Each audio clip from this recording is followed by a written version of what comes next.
A lot of our lessons, I always say this, has been through us getting burnt, failing at it. And not even failing, I think people don't like the word failing, but maybe making mistakes. It sounds a lot softer. It's softer, you know? And you like sit there, you're like, oh my goodness. I always say like, I've never met an atheist farmer still today. The day I meet one, I will make sure I post that one. Because just say that you have never met an atheist farmer. Yeah, because you have to believe in some form of higher power, because you're dealing with something that's really beyond your control, which is weather. Is it worth it for these emerging farmers? I can imagine for commercial farmers, it's a solid business and you will see the report annually. For these people that have the passion and there's a little bit of land here, is it worth giving up one's career financially? I just think agriculture in general, we need to start thinking differently about it, because one, we have 60% of the most arable land in Africa, and yet we are importing so much food.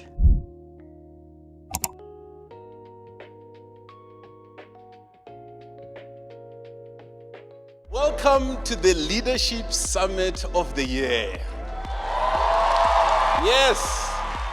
Yes, this is it.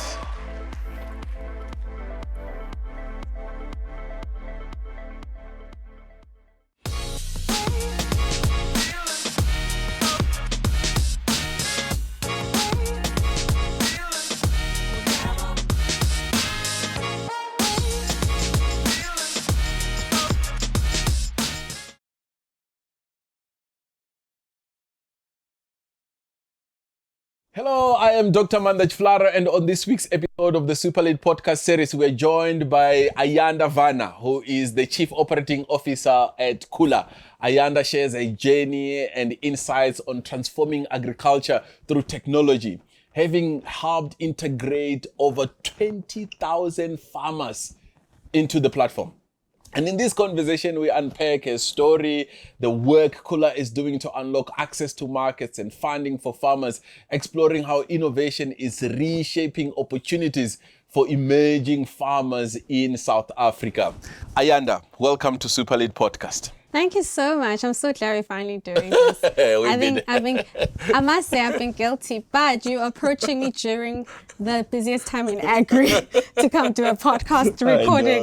I know. Also my diary as well. So you'll be available, and then I'm all over the place. Yeah. And then I remember we haven't connected. Yeah. So finally we are here. I guess maybe it's probably good timing by itself. Yeah, definitely. Lovely. So we want to talk all things Agri, Kula, platform business. But before we get there, on this podcast, we like to kind of learn about you. Yeah. Just tell me about Ayanda.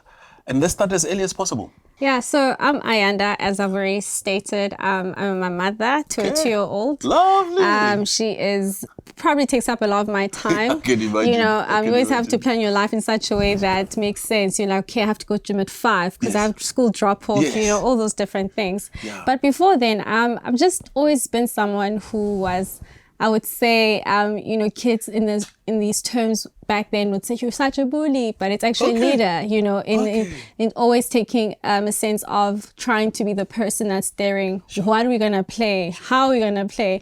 And I remember I used to be the only girl in my street until I was like 10. Okay. And it was only boys. Where? Back home in Guamhlanga. Okay. And so I was the only girl in my street. So it's so funny because when I think about it, I used to get those boys to come into my class that I used to have and teach them and mark the exercises, And I'm just like, how did I convince these boys to sit there and listen to me teach them? And how old are you at this time? I'm like 7 or something, So I think the bulk of my time, I've always been in such a, position where I've always been someone who's really passionate about just stirring things. Sure. And when I say stirring things, I don't want to say leading. It was just always just taking... Influencing, I imagine. Yeah, taking initiative on certain things, what we play, how we play, which game we play. One of my cousins says to me, she's like, I remember you even used to tell us which type of characters we should be in cartoons. Under 10. Under 10, and I think these are things where you're like, okay, I never really understood what that meant. It was just someone when you saw a gap and you're like, okay, we're all bored. how about we play Pop-Up Girls, and then you play this character, we play families, and then we all like then end up having fun in all of it. So I think I've just very, that's always just been my personality, but I think I grew up in a very loving home, and I saw sacrifice in such a way that it made it no option for me not to try do well in life. So I think my parents worked so hard for me to be in schools where there were kids where their parents were ministers, and my parents had normal, public service jobs. And so that meant that they had to take up more. So my dad would have a side hustle, and in that side hustle would be the trucking business. And I remember there was a point where one of his trucks broke down, and the driver left it. Because it was a long weekend, and he's like, oh no, it's Easter weekend, I'm not gonna sit in this truck. And obviously if you leave a truck on the side of the road, part of the issues that people will try steal from then, my dad went and slept there in the truck, so that in the morning when the mechanic would come, he will have guarded the truck. He guarded the truck. And so I think I grew up in a home where you saw all of this, where there was sort of no option not to try to do well, because you saw what was going into your future, into your investment. And they always say that a lot of our generation, our parents' investment is us, and it would be great to say they invested in property, the beach house at Plet. This is the property. This is their property. This is their investment. And I think I saw it firsthand. So from a very young age, I always had a sense of like having to, even though I didn't quite understand what that meant, but it was very hard not to try to do well in whatever I was doing in that moment because of what you see at home. And I think also being influenced. I remember one of the things my dad used to like doing is when I saw, and I mean, the standard for doing well at that time as a black person or young black person's buying a car, right? So I'm going to use it as a benchmark right now. Now you can say property and all of those things. I'm talking about back then. And one of the things and I'll never forget this, and I remember I used to think this is so embarrassing. And when we would see young girls driving cars, he would say, let's go up to that lady and ask her what she does for a living. Oh, wow. And then there I am as this 8-year-old, 9-year-old, say, hi, I'd like to know what you do for a living. Oh, wow. And then she's like, I'm an accountant. I'm this, I'm that. And I mean, they weren't driving like fancy cars. They were just young women driving cars. And what my dad was trying to show me is that, it's attainable if you work hard enough for you to do that. At that time, I didn't quite understand it. I just thought this is so embarrassing. I mean, I'm so scared, and I'm so like, and all of this. And he makes you do the asking. And I walk up there alone, and I can just imagine alone. With him. He's standing there, and I have to say, hi, what do you do for a living? And then she's like, oh, hi, I'm at this and this. I remember there was one lady who was standing by an aisle, and then I asked her what she did, because we saw her at the robot. And then fun enough, went to the same supermarket, and then we parked, and then my dad was like, that's that lady, remember? And I think she was driving like a Toyota Taz or something. Sure. And then I went up to her and I asked her, and I think there was just such a sense of like, instilling of what I have to do to work hard. And that it is possible. It is possible for a black girl to drive that car.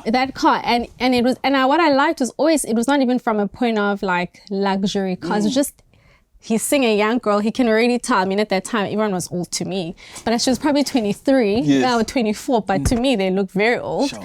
And he's like, that's something that I could then see. It was very good. Like, I was able to visualize it. And I think another thing he would do, and not to say that material things is what we aim for, but sometimes it's very hard to sort of imagine what is possible for your life and you can't, visualize it, right? And another thing he did, I think this is one is, I still don't know how he managed to get into that estate. He like asked us to, the security at this very like Lani real estate, complex in Pretoria, Silver Lakes. Yes. Oh. And he made us drive around. Oh. I don't know how he got it. I even think about it. I'm like, how did you get in? How did we like drive into? And it was just for us to see that, this is another life that people live. Wow.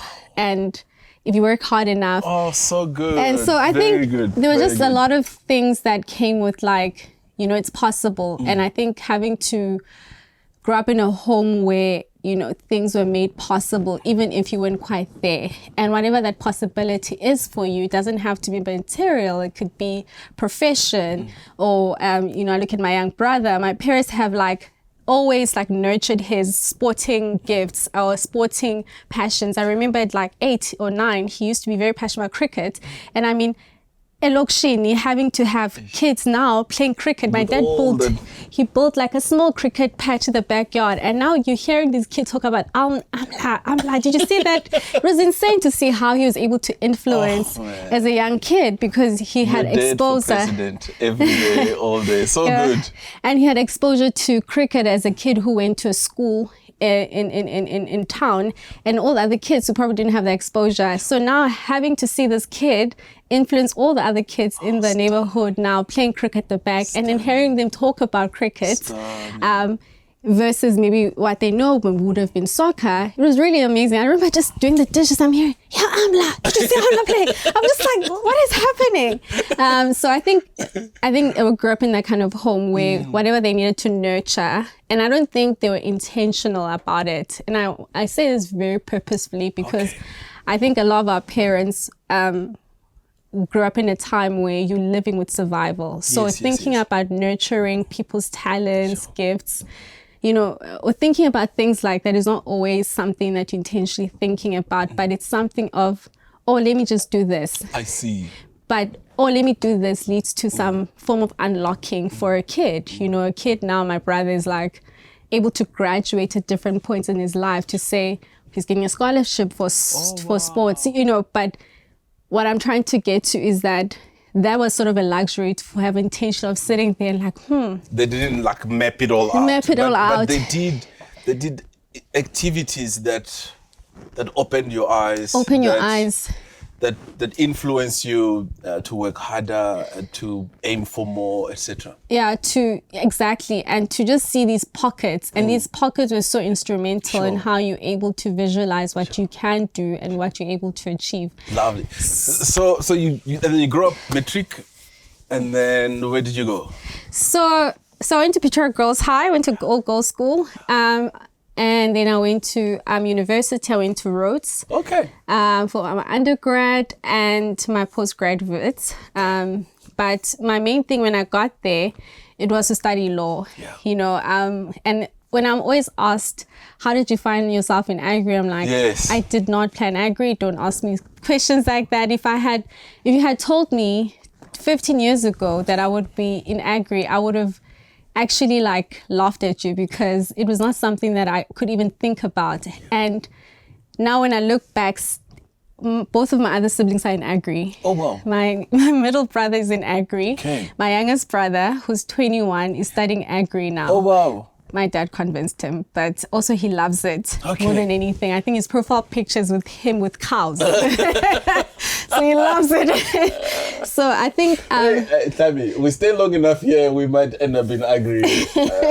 So we must be careful. We might end up... okay, so you're not going to move us in Agri here at SuperLead? I mean, I think I try to convince everyone to think about Agri. Okay. So how did you end up then in this Agri space? So I think when I even just before I even get there, so for me, studying law was always from a equality, impact. I see. I've always been someone who was also into how do we move the continent forward? Excellent. How do we fight up for equality, fairness, all of these different things. I mean, they call us the fallen generation because of Fees Must Fall. I'm that generation. I was shocked. You're the FMS generation. Yeah. I see you. So I think I had a sense of that at that point. And when Kula presented itself, and I had known the co-founders for some time because we met at some entrepreneurial birthday party. I can't believe at 21, I had friends who were throwing for their 21st an entrepreneurial birthday. Oh, wow. So they invited leaders for his 21st birthday, and I met these two the co-founders. At that time, they had not started Kula. They were just hustling, It's like a typical Zuckerberg story of kids dropping out of university to start a business. Right. Very smart, brilliant kids, something similar. But at that stage, they had not dropped out. Sure. So we were all friends. So then they're studying? They're studying. Then they throw a 21 a 21st birthday party called Entrepreneurial Birthday Party. Yeah, so one of our friends, mutual friends, and it was not even like a birthday, it was like a dinner. Okay. They were really, and it was really great because I look back to that time and I look at some of the people that are doing really well right now, my generation or my age group. And I'm like, I met a lot of those guys at that time. Oh, wow. Because, you know, he handpicked some of those people. So I had already known them for some time. And then they had an opportunity where they had just done their first fundraise, or they were in the process of doing their first fundraise at that stage, which was a seed round, pre-seed round. And they were like, saying, here's an opportunity, we want you to come in. I think we spoke for a couple of months before I actually made the move, and the move really happened after me speaking to my mentor. Right. At that time, I wouldn't say I saw him as a mentor or anything like that. I think it was just someone I spoke to. He once came to our university and he gave like a talk, and I was like, hey, I was always that person. After someone comes and gives lecture, I'm like, hi, can I have a coffee with you before you leave? And I'll have coffee with him the next morning or that day. And he was one of those people that who came in. And what I found very fascinating about his journey is that he was a lawyer, but he had pivoted in such a way that he had multiple things he was doing that were not only law. Right. And then for me, that was very interesting because I'm like, I know I'm not just a lawyer. There's more there. There's more there, right? And I didn't understand what that meant in a sense of like, because when you're in varsity, you taught traditional routes. You're doing law, therefore you're going to end up in a firm. And I did, you know, you're going to find yourself here. But just seeing someone like that come into my varsity, give this lecture, and then he had a business, he had this and this and that, he's this foundation. Portfolio life. Yeah, so I was just like, this is so fascinating. So I used to meet with him quite often. So every time when I'd come back from varsity, would meet for lunch, and then again, I'd see him. And I remember presenting this opportunity, and he says to me, you know what, you're so young. Sure. Just try it for a year. Oh, wow. And if it doesn't work, you go back into law. And I thought to myself, I mean, what do I have to lose by not be part of this? And also when you meet the co-founder, the current CEO, I mean... Convincing. He can sell air. You'll believe the world is changing because of how convincing and how passionate it is. Sure. And I think also seeing them being passionate about this, and I think knowing how they work ethic, knowing what they've put in, I think their stories of what they had to do in the early stages is crazy. It's like any entrepreneurial, it was tough at the beginning kind of journey, but really sticking through. So before you take on the opportunity at Kula, you met with your mentor? Yes. So I meet with my mentor and I tell him about this opportunity. He's always been someone who also saw like potential in agri. Even now when they invite me to speak on the panels, always about agri because of how important it is. So when he said this, and I thought, oh my goodness, I have literally nothing to lose but to try see this opportunity. And he said something interesting. He's like, and also you can make these guys your clients a year from now if you really don't like him. And they can become your clients. Your legal clients. Yeah, my legal clients. Good. So very good. So I get there a month in, and I remember thinking, oh shucks, I'm not going anyway. Sure. You won't leave. I won't leave. You're at home. Yeah, I'm at home. I mean, so did you get to work before, or did you work in the law firm before going to Kula? Yes, I worked in a law firm. I did all the things I needed to do. Got admitted. I'm an attorney by profession, and all of those different things. And found myself here. But my bulk of my work experience has been in Agri Tech. I see. So the last 6.5 years I've actually spent at Kula. Okay. All right, so let's go back to Kula then. Yeah. So you get there, within a month you go, okay, I'm home. Yeah, and I can't quite explain the feeling of just knowing that you've arrived at a point of purpose. Sure. And for me, one of the things I always say that we're very fortunate to wake up every day and go to jobs that we are actually passionate about, or we find purpose, whereas our parents were going to jobs out of provision, out of a family, and a lot of them were not afforded those opportunities. And yes, there are some parents who did go to get to do the things that they wanted to study, but the bulk of our parents didn't. And yet they woke up every morning, went to work, came back, and to make sure that they pay those bills. And what we've been given that sort of opportunity to be in a place where you can actually wake up and say, because of this qualification that my parents invested in, and also me working hard in, I'm able to be in a position where I can actually choose what I kind of want to do. Yes, passion doesn't pay for bills, but where you're in a space where you can they come together. They come together. And as someone that was deeply passionate, as I said, for transformation, development, and impact, it didn't necessarily need to be a sector-specific, focus. The underlining thing for me has always been impact. Sure. Even if I went into the health space, I think I would have done as well in terms of navigating that space. Sure. Even if I went into a retail space, I think for me, where I was at that point spoke to the core values and qualities of how I want to shape my career. Excellent. And that's what it did.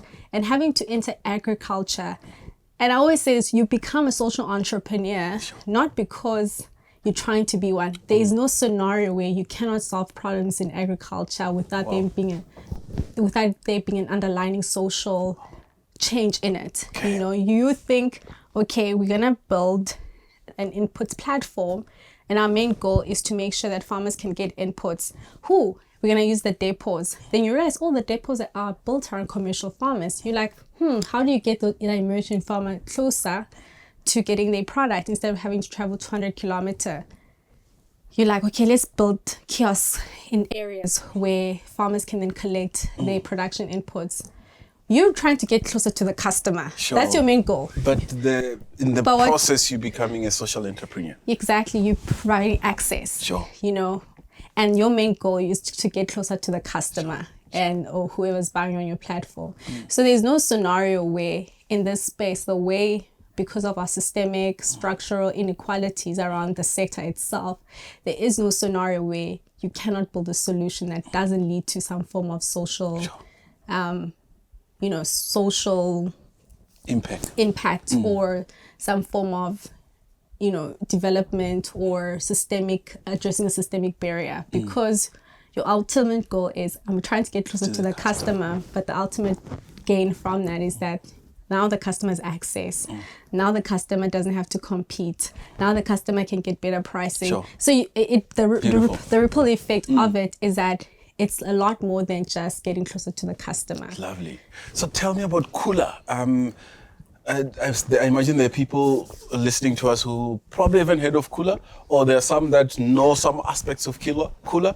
Let's just do Kula 101. Okay. So Kula is a digital ecosystem. Okay. It was founded about 8 years ago. So when I joined, that was only 8 years ago. Yeah. Wow. So CIPC registered. Okay.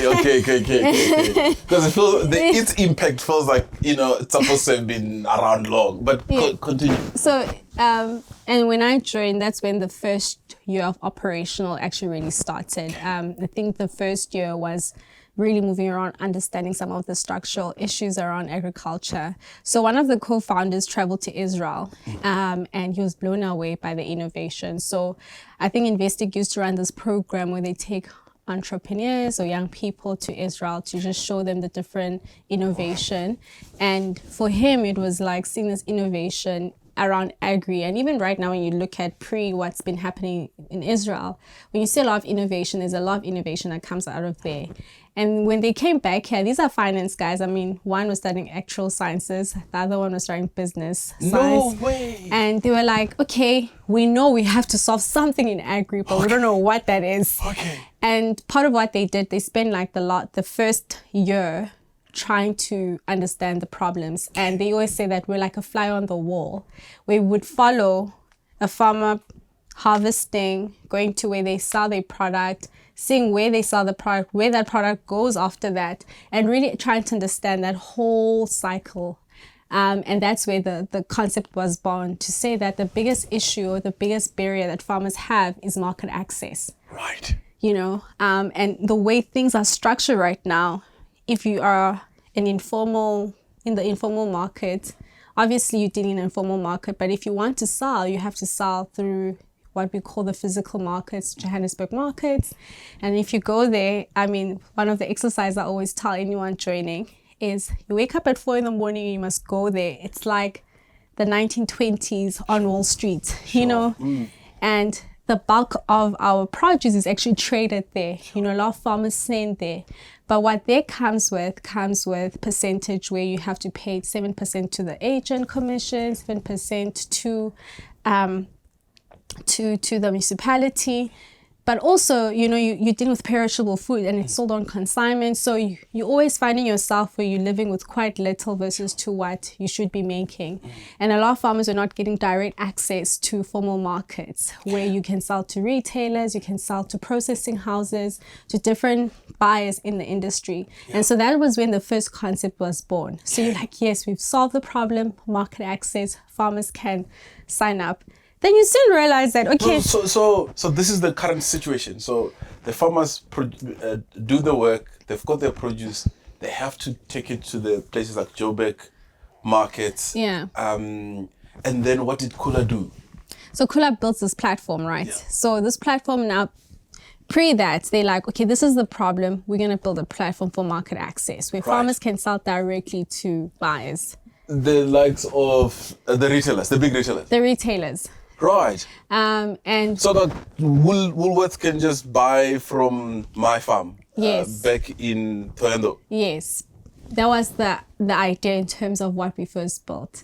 And I say idea because one thing about building, you always like refining, changing. I think even there's a point where we start saying we're not going to build any new technology. We're going to do everything manually and then we're going to build something, because you end up building technology and you realize no one wants to use that, and then you have to go back and then rebuild that. But that's months into a product that no one is using.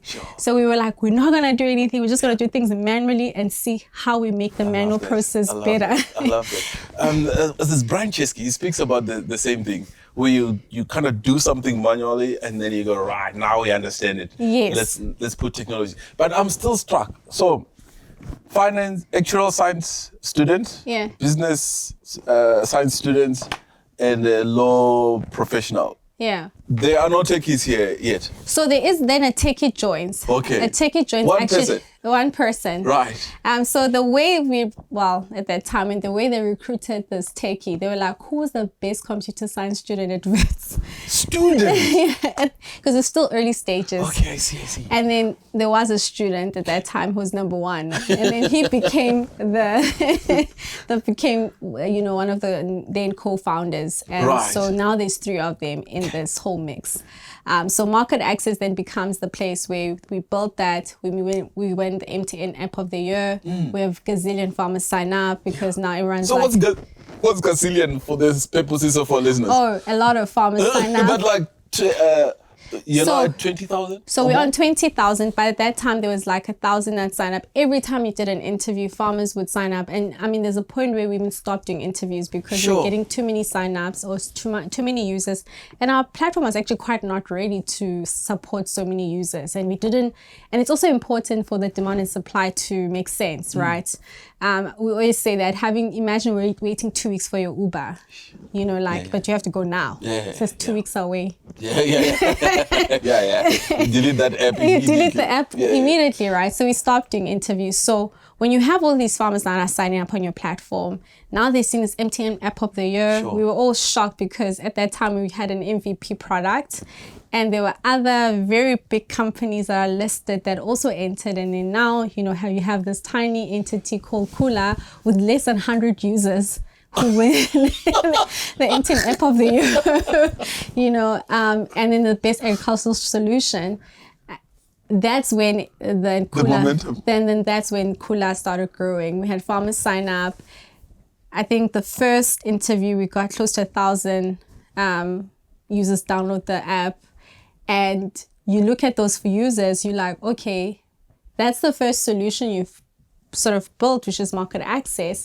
Then you realize that, okay, now the other one is inputs, because these farmers are really good, but the quality or the consistency in the quality is not always 100%.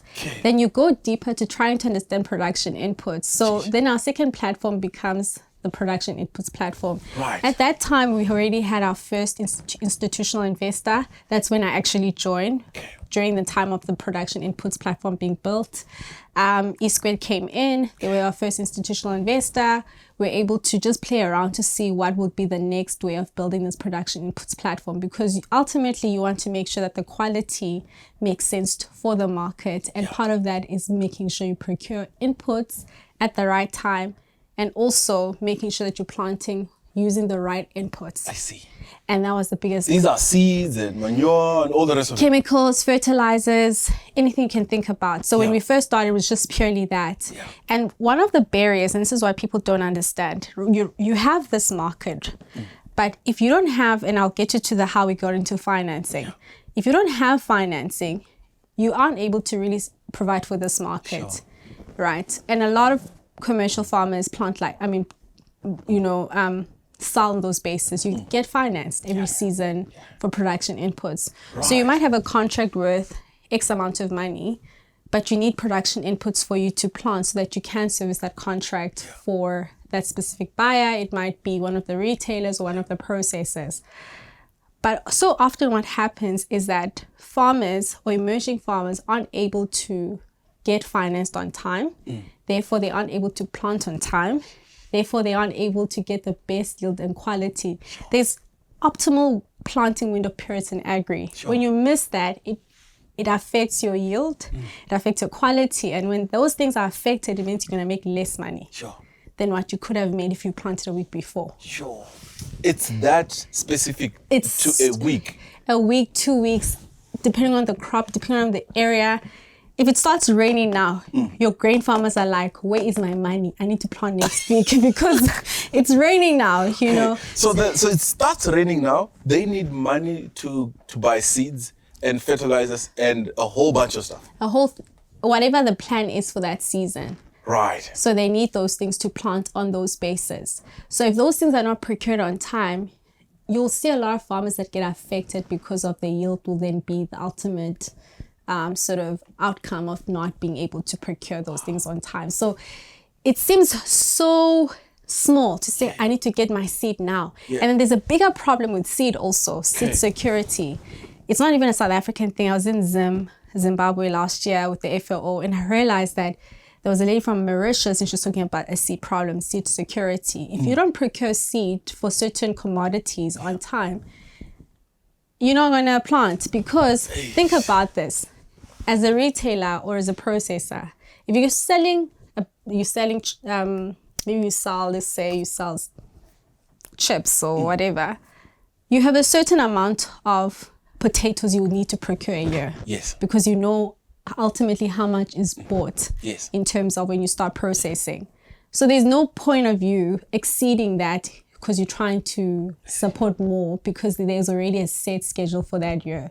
So part of the other issues is that seed then becomes a problem. If farmers don't get seed on time, then it means you don't supply that market, Sure. you don't supply, you have to think about other ways of how you actually, what you actually do for that season. Sure. So you've got all this land here, and then when the season comes, you need to have working capital at hand. Yes. To be able to help you plant on time so you can maximize yield. Yeah. Once you've done your production, still on the app, you can sell your produce to retailers. Before I even get to that. Okay. So another thing that we then realized is that procurement of inputs is a problem. Yeah. But what you are applying is also another problem. So one of the things we saw as also sort of a problem was that farmers were getting very generic programs. Because the way it works in the agri industry, you've got an agent that's selling inputs for a specific sort of supplier. So it could be your gyno, think of any big phytochem companies in the world. Yeah.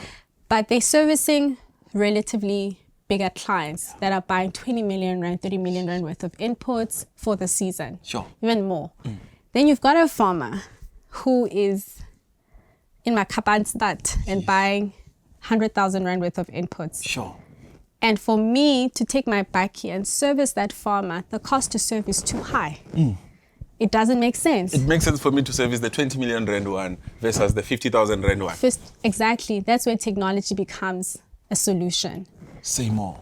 Because now you don't have to be there physically to service that very same farmer. By simply having an app where you can chat to a technical guy to say, hey, in this area, I've been hit by this disease. What do I need to apply? Lovely. Instead of having to have someone who comes out and then scouts your fields. And we build really cool stuff now. I mean, pre that, we didn't have that as an option. You just used to chat to one of our agents. But now we've built an AI tool where by taking a picture of the disease, it will analyze it. It will tell you firstly, which commodity, tells you what's wrong and what to apply, then tells you, do you want to check out on the platform? Oh, wow. So while you've minimized having to wait 2 days for someone to come on ground to tell you what's wrong, because time in agri is of the essence. You know, your disease can literally wipe out the whole thing. And then now you've lost however amount of money you've invested in terms of procuring inputs and applying for that season. Okay. So now you can actually make an decision within a couple of minutes because now we've built an AI tool that allows you to sort of know what's happening on the ground. So let me track with you. Okay. So I know I'm saying a whole lot of things. No, I'm with you. The season comes. Yeah. You need to have working capital to finance the planting now. So you can access that on the Kula app. Yeah. Then you start planting, and then there's some diseases. Instead of someone driving all the way to my village, you can take a picture and then you can get advice on what to do with this. Yes. With this disease. Right. Then we sell to the market. Oh, there's more. There's more. Okay. There's still more. Let's hear. So now there's problems. We solve it with AI, with access, etc., etc. Yes. And I see my train of thought went here. I was actually meant to go here. Okay. So the cost to serve is so high regarding what I was trying to explain, that having to get into a bikey and then go service this farmer. But even pre-you planting, part of what we were seeing is that a lot of emerging farmers were getting generic programs to spray for the season without them understanding what's their soils level. So you might need a bit more potassium because ultimately you're trying to get the best yield and quality. I see. So if you're getting generic... How you treat that soil before you plant. Yes, or what you apply during the season affects how your yield would look. So you'd find that commercial farm in the very same area, with the very same soils, with the very same of everything, is probably getting a yield of 7 tons per hectare, but you're getting 5.4 or 5. And remember... And those things matter. They matter because it translates into what money? It's what you're going to sell. And if you're in grains is a margins game. The margins are so thin that every yield counts. So one of the things that we then started doing is we need to find a way to analyze these soils, and then we're able to build programs for farmers so that they can actually plant for what's needed for their season. We've also built AI that is able to analyze the soils and make recommendations for you. So ultimately, before you even get to a point of planting, now you know what you mean to plant for the season. Now you know how to treat the soils. And it's been amazing. I mean, one of our farmers that we worked with very closely, I think she was getting like a 4.6 tons per hectare yield for maize. And a season later, after the intervention, she started getting a 6 tons per hectare yield. And that means more money for her. It does. It does. And also, she's. Okay, so, Kula. I love this story. So, I've got land. Do you get involved at land levels? Let's say I'm working somewhere in a bank and I'm getting passionate about farming. Does Kula get involved with sort of finding land to do some farming? So the land question becomes important because if I'm a farmer and I'm applying for funding on one of our programs that we are maybe being supported by one of our funders, if I'm going to be buying inputs, we have to add land as part of that if you want to procure land. So it's not that we do land purchases, but if we're doing a funding application as part of our program, it would be something that we would obviously have to factor in, not that we would do it in isolation. I am with you. If that makes sense. So can I leave my banking job? and then come through Kula somehow. And then there's this package application that's done with me, for me, that includes land and the programs and money. And then tomorrow I'm a farmer. I wish it was that simple. Okay. I think farmers are the most resilient people I've ever met, you know. Say more. I always say, like, I've never met an atheist farmer still today. The day I meet one, I will make sure I post that one. Because so just say that you have never met an atheist farmer. Yeah, because you have to believe in some form of I'm with you. higher power, because you're dealing with something that's really beyond your control, which is weather. In so many you ways. can have everything plant on time, this and this, but if there's too much heat, it's a problem. Too much rain is a problem. Under this is a problem. So everything is so... Farmers are just resilient. Sure. You know, and with some of the farms we've worked with, I always think about the amount of times people would have given up in the process. Sure. It's actually quite crazy. But yet they are waking up every day, doing it and planting, and then having to see the fruits of they work. Let me just ask this question now. Is it worth it for these emerging farmers? I can imagine for commercial farmers, it's a solid business and you will see the report annually. For these people that have the passion and there's a little bit of land here, is it worth giving up one's career financially? I just think agriculture in general, we need to start thinking differently about it, because one, we have 60% of the most arable land in Africa, and yet we are importing so much food, right? And when you say, is it worth it for emerging farmers? When you look at the potato supply or production in the country, I think 3 to 5% are black farmers that are producing that. That are producing potatoes that end up in our chips. Yes. So all these chips that we're all eating. 95% of that. And I'm saying 95% because the last time I checked the stats was actually 97%, but I'm being conservative because this was must have been beginning of the year, but I don't see anything change in 5 months.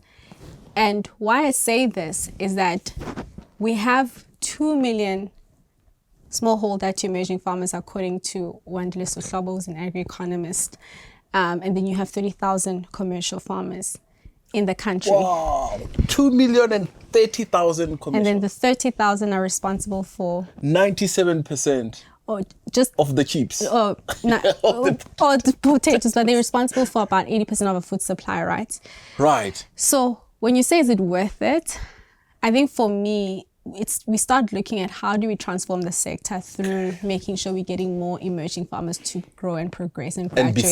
And be successful. Okay. And that's where being intentional about the things we put in place are important. Okay. So you can't just throw grants, you can't just throw this and you can't throw this. It's about understanding all the barriers across the sector to say, okay, from a market perspective, it's quality and compliance. Okay, how do we make sure we have the right compliance? Global gap. Okay, we've solved that. The second leg, production inputs. Third leg, financing, which is probably the biggest one, which speaks to all of these different things. So in order for us to start graduating and seeing more emerging farmers, we need to be very intentional about the type of things we set up to make sure that these guys are progressing and outgrowing, and we're seeing more of your emerging guys becoming commercial. Sure. It's one thing we always say, that it's so hard to hear of an emerging guy to graduate and become commercial. Sure. And you're finding that the mega commercial farmers are also buying the smaller farmers right now. So we want to see more of that progression, because if we're looking at the stats around agriculture, looking at the arable land, the job creation, security, food security, all the things when you think about agriculture, you cannot see it as, is it worth it? But it's more a necessity for us to see more emerging farmers graduate more than anything. And more or less of these emerging farmers, a proportion of them that are profitable or sustainable, or are they just getting by? So this is where having programs it's very important. You know, when I say programs like these funded programs, because And I say this because the way we've structured some of our funding and market readiness programs is that you get a fleet or a team of agronomists, a bookkeeper, an agri-finance specialist, a chemicals guy. So you get what you'd normally get a commercial farm will have on farm, but it's not with you, but it's our team that does things. So as part of being a Kula client. Kula client that's funded. That's funded. Yeah. You have access to all these specialists. All these specialists. Beautiful. And the reason why I say that, and the question around the money portion, is that if you're not planting at the right time, the right things, your yield is affected. So you are going to live mouth to mouth, yeah. right? If you are not getting the best market, you're always going to find yourself in that kind of space. Sure. If you are not getting the best price because the margins are so thin, you're going to find yourself in not making sort of that profit. So, I mean, we've seen farmers, like one farmer we worked with, her, she in one season made about 2.6 million profit. Lovely. Why? Man. It was yield that changed. Oh, wow. And the market. Oh, wow. That was the biggest thing that changed on her. Nothing else. She didn't hire more of this and this. She just did things differently because she had someone that was walking the journey with her throughout the whole season. And maybe if you remember the numbers previously, before the 2.6? Oh, I wouldn't give you the previous. I can give you the after of how much she made. But I mean, she was breaking even in the previous year, but not the exact amount, but the breaking even.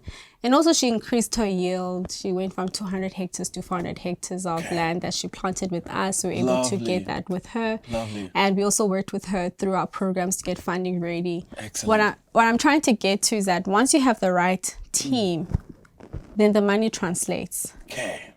But if you're planting because you've been given a generic spraying program, you're going to get the same yield. Okay. You're going to get the same, the numbers. So lovely, love that. So what does it take? Now I'm going to management now. Okay. Can I just do this as a side hustle? Can I do this where I go to work 8 to 5, 5:30 I go visit my farm for an hour and then I come back? So there are farmers who do that. But to be honest, a lot of the farmers that are doing really well are actually full-time farmers. Sure. And if you're looking for funding like blended finance, one of the requirements is you must be a full-time farmer. Me, the person applying for funding? Yes, for blended finance. They make that as a requirement. Of most of the emerging farmers you're encountering are female? Not really. Okay. Okay. Not really. Okay. So I think the ones that I've been so close to have been.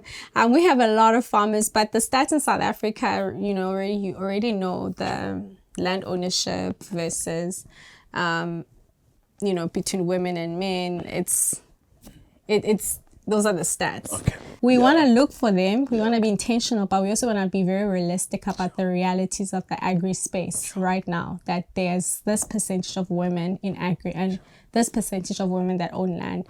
And we need to be very aware of that, which means we have to be intentional. How do we support these women and more female farmers to come into the industry and make sure that they're also not stagnant in the industry? Because you could find yourself in the industry just doing that mouth-to-mouth kind of living, but how do we graduate them at every level? Because that's where we come in and we start seeing this progression. And that's why I'm like, a lot of this, there has to be intentional money that goes into it, like programs, supporting farmers.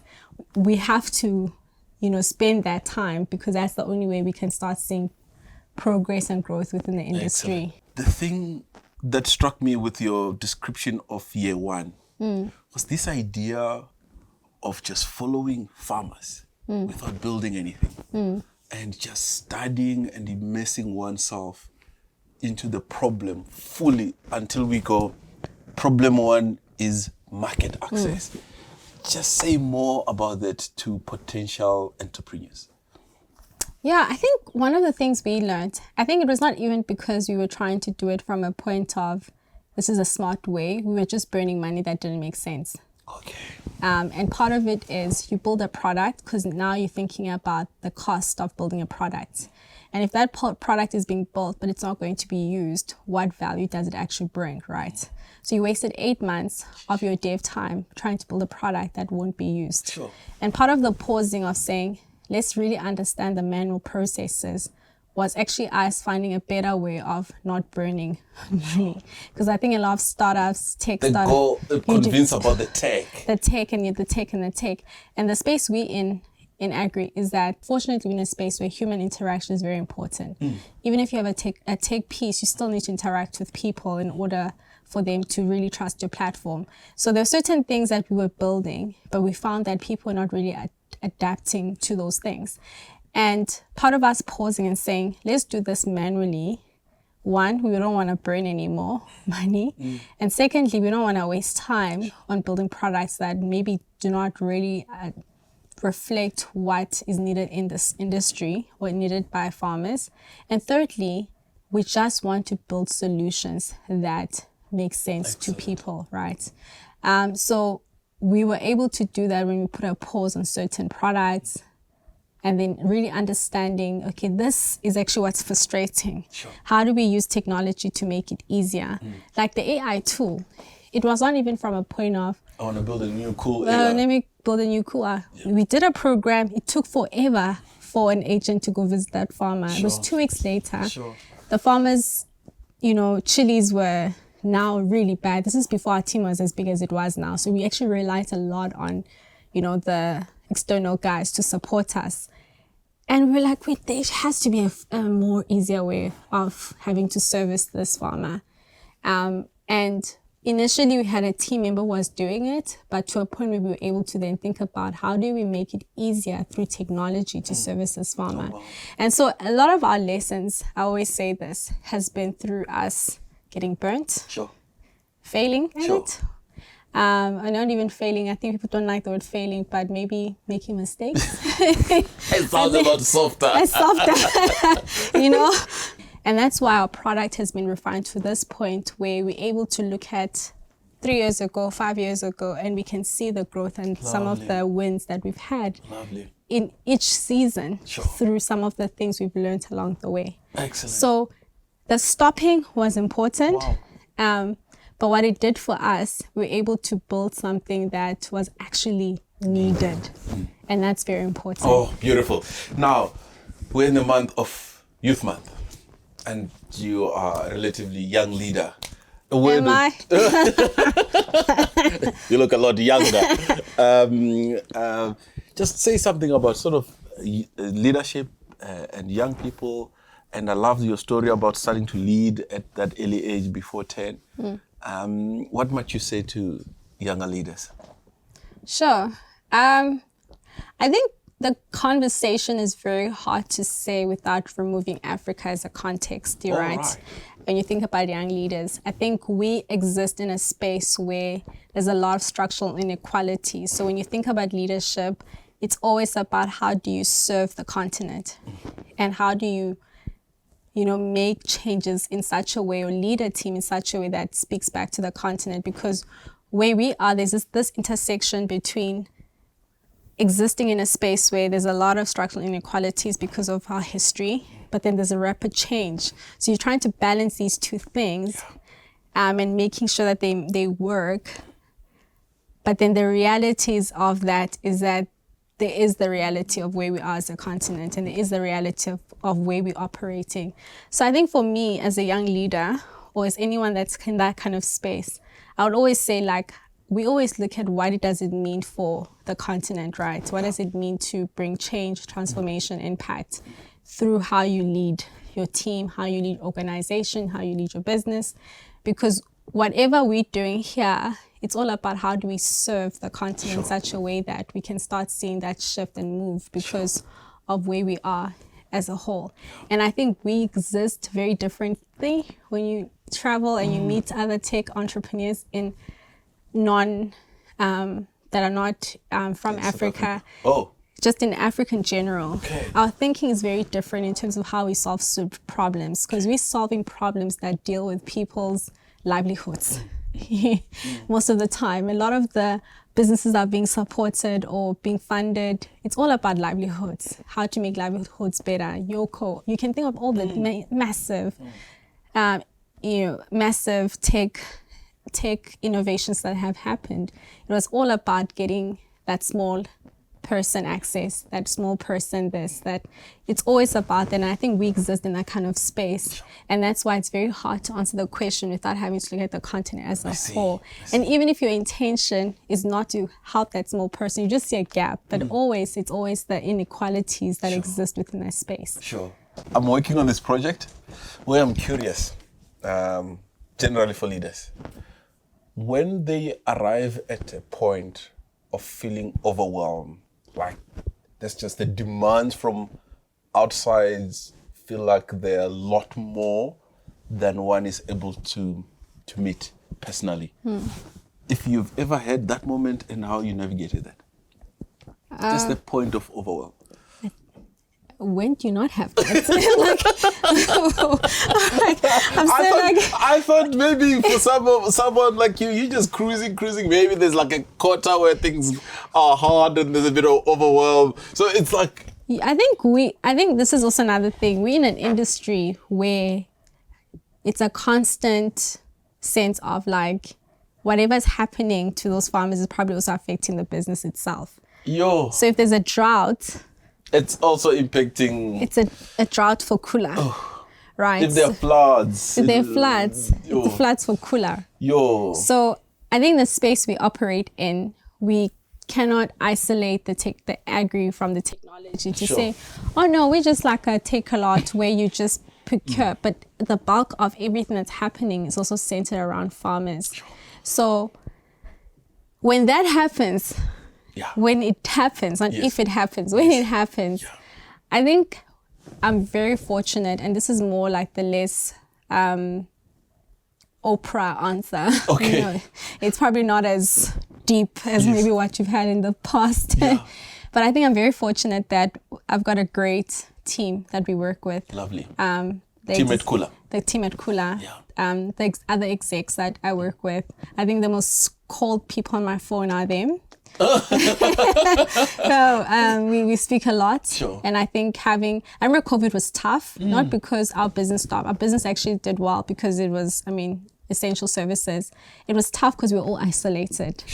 Coming back to the office meant that we could all be together and be in the thick of things together and be like, how do we get through this? So having that sense of community within the workspace, which doesn't have to translate to friendship, but it's a community from we're in this together. I don't know, there's a certain type of momentum you have. There's a certain sense of purpose you have as a collective because you're continuously going through this as a team, as a collective. So for me, when that happens, I know I've got people at work that I can rely on, that I can turn to, that we can sit there and say, okay, this is tough. And that's for me has been one thing that has really helped me a lot. And that's what I'm saying. It's probably not. It's not a. No, but it's so good. You are the one. Motivation. No, but you know how profound this is, in that you find leaders in some of these corporates and then a toxic culture. So those cultures are isolating. So when the storms hit and the floods hit, then they don't have this community where they can go through this season together. And what I'm hearing is this community of people you work with. They don't have to be friends, but at least when it's toxic, then it just even makes someone completely collapse. Yeah, definitely. And I think one thing we always say, we want to create a culture where people belong. They feel like they belong. We have a lot of people coming from different organizations, from corporate, and one of the things that some people always say, like, my first week, I'm like, is this a real thing? Everyone later is like, and she had been working for about 30 years. She's like, every day she'll tell her kids and then she has grandkids, like, like, I feel like this is not real. Something is gonna there's come something up off just now. And not to say everyone's experience is the same, but I think what we're very intentional about creating a culture where people belong. Okay. Company culture is very important for us because if you have a good team that is working its optimal best based on the environment you're creating, you get the best results. Sure. So but you're also able to overcome these overwhelm moments. So even from not just the top tier, whatever, in corporate terms, we don't talk like that. I'm trying to use corporate terms. We say, team leaders. Sure. Even from I'm curious. So you don't do this hierarchy? We have hierarchy for accountability. Yeah. We call it that.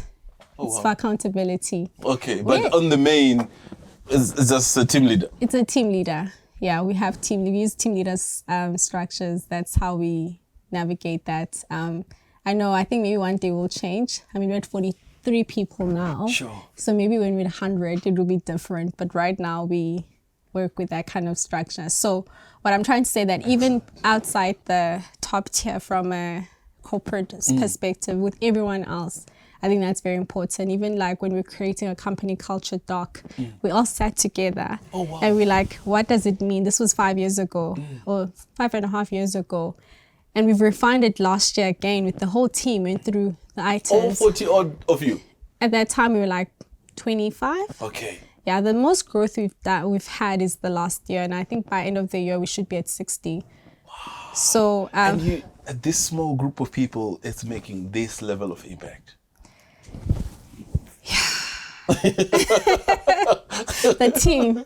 Yeah, it's a team. It's quite crazy when you look at the numbers. You're like, that's us. Yeah. Sometimes when you sit there and you look at the numbers, you're like, wow, it's actually been so crazy. But then you look at the work and time that's gone into it, you're like, it makes sense. You look at the time and work that you have seen people put in, being on the road, meeting farmers, getting farmers, working with farmers, everything you can think about, you're like, okay, it makes sense because of the translation of the numbers you see. From a revenue perspective, from what's been traded, all of these different things, from the different investors interested in Kula, and to say maybe next year we can talk. Right now we're okay with where we are right now, and it's all testament of the people that wake up every day and actually put in a lot of time. We have some of our team members, because we have provincial team members in different provinces. Farmers don't invite them on weekends. One got invited to a wedding. And it's like, am I allowed to go?